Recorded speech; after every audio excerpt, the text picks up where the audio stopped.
Hey guys, today I am going to show you an example of how to use T-Rex Master EQ. Let's hear what we have for this demonstration.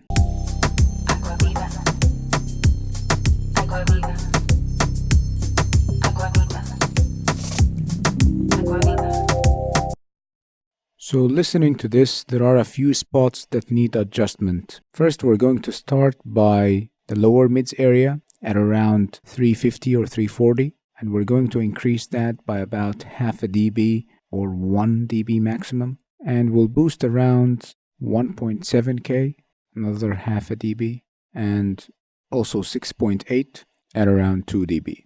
We're also going to reduce our lows a little bit, and we'll adjust our bandwidth. And we're ready to listen to it.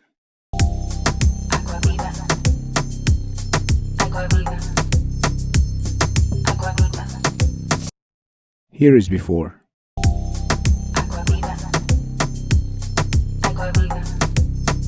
Try it and let me know what you think.